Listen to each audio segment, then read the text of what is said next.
time not on their side. San Francisco trying to drive with about a minute left in the game, but a second fourth-quarter interception for Brock Purdy puts this one on ice. The Minnesota Vikings get a signature win here on the season, 22-17 over San Francisco.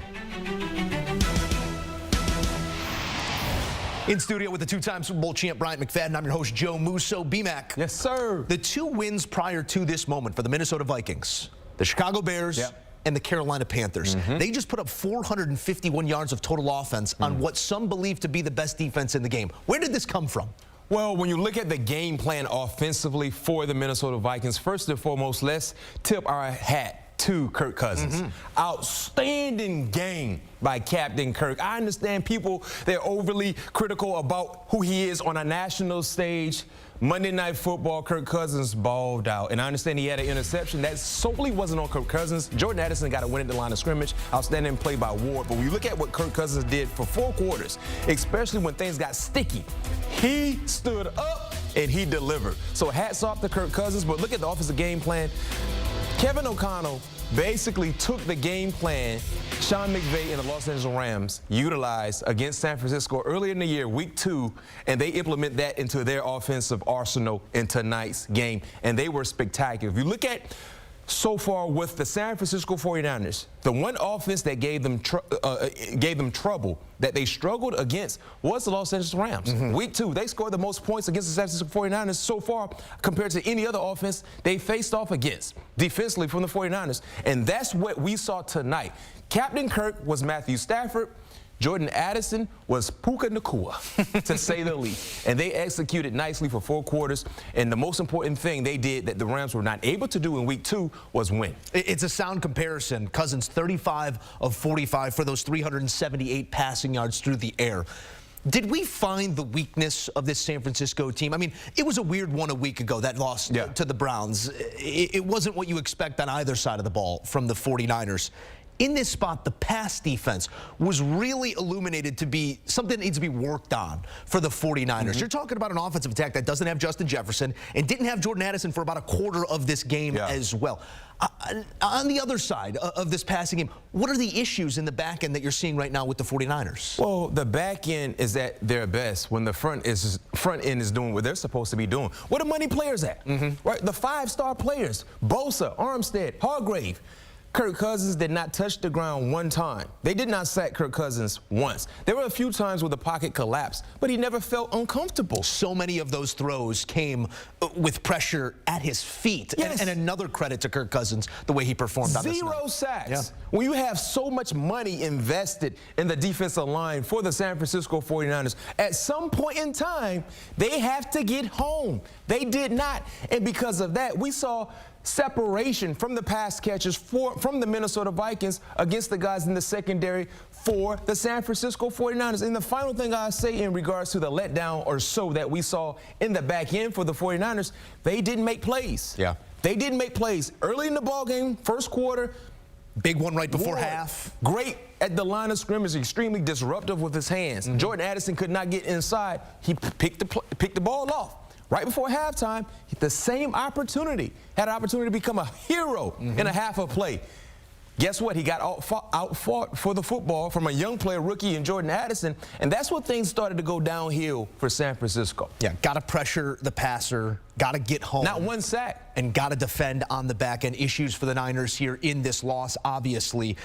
I think it also illuminates how important Trent Williams is to this offense. Shout out to the big left tackle who was not available for this one. You didn't see the same efficiency from either the run or the pass out of the 49ers. Let's talk about the pass, and 2 of them in specific. 2 fourth-quarter interceptions for Brock Purdy. Had not thrown an interception this season until that Cleveland Browns game. Throws 1 in the second half. In this instance, it's 2 inside 5 minutes. It's not winning football, B-Mac, and you see that look from the end zone view. It's not a great decision there by Purdy either. He's been infallible. 10-0 in his first 10 regular season starts. Back-to-back losses here for Purdy. Are you seeing a shake in confidence? I mean, he was delivering the football in the first quarter, but did not build in the right direction as the day went on. Well, the 2 interceptions, I think the first one, the ball got away from him, he really felt like Juwan Jennings would continue on that dig route. There was a misconnect. In the second one, he's pressing. They were against the clock, clearly, no timeouts. You got to be aggressive. You got to take shots down the football field. That was the wrong shot. Now, the issue for Brock Purdy in regards to the game of football, Mike Tomlin used to tell us all the time, anytime you put bad film or questionable film out there for the football world to see, be prepared to embrace it, because they will continue to give you the same thing that provided a problem for you. The second week in a row, we're starting to see some inaccurate type throws, some questionable decisions from Brock Purdy. The difference in this matchup compared to what we saw last week, we gave him an excuse, sort of, because of the Cleveland Browns defense. Yeah. This is what they do to almost any quarterback they face up until that point. They made every quarterback look below average up until that point, and then, of course, we saw Gardner Minshew have a pretty successful day, even though they lost.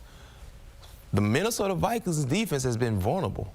Right, they've been predictable, a very, very aggressive style, play a lot of zone concepts in the back end, but bringing extra pressure. And most opposing quarterbacks have found ways to hit the holes in their defense. Tonight, he didn't. Cam Bynum, 2 big-time interceptions on the national stage. He's been a big-time player for them in the secondary. So now for Brock Purdy, you don't want to allow this snowball to become bigger as it rolls down the hill, because if you do, it's going to be very, very difficult to minimize that snowball when it's starting to roll down the hill. Yeah, a tip of the cap to our Pete Prisco, who pregame said that that's exactly what Cleveland did, and we know that's what Minnesota does. They bring extra attackers. They're in the pass rush, and it proved to be a winning formula for Minnesota in this instance. They are all worth one, B-Mac, but this is a big win. This could be a turning point.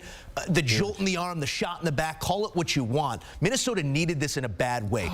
Not just a win, but beating a quality opponent in the 49ers on the national stage. What can that do for a season at large? Confidence. Yeah. No, it gives you more hope, right? It gives you a reason to believe we can make this thing interesting the rest of the way. Because let's keep it real.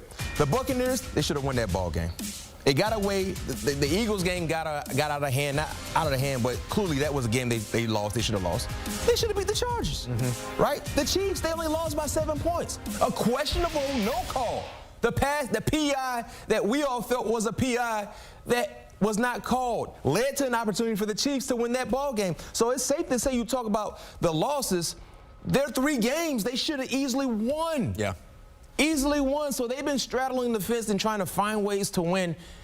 Something it wasn't an issue for them a year ago, became an issue. Now, winning the ball game like they did tonight, defensively, they made plays. Offensively, I mean, who would have thought? No Justin Jefferson. Jordan Addison missed some time in this ball game. Kirk Cousins delivered almost, 400 yards? 378. Unbelievable. 378. I think most importantly, Kevin O'Connell can walk into that room and look at every man on that roster and say, we can beat anybody in this league after a win over the San Francisco 49ers. B-Mac, we appreciate the thoughts as always. And don't forget, more thoughts just pouring out of the great mind of our Bryant McFadden. He and P2 sitting down with some big names for can't miss interviews each and every week. Download, subscribe, and enjoy All Things Covered.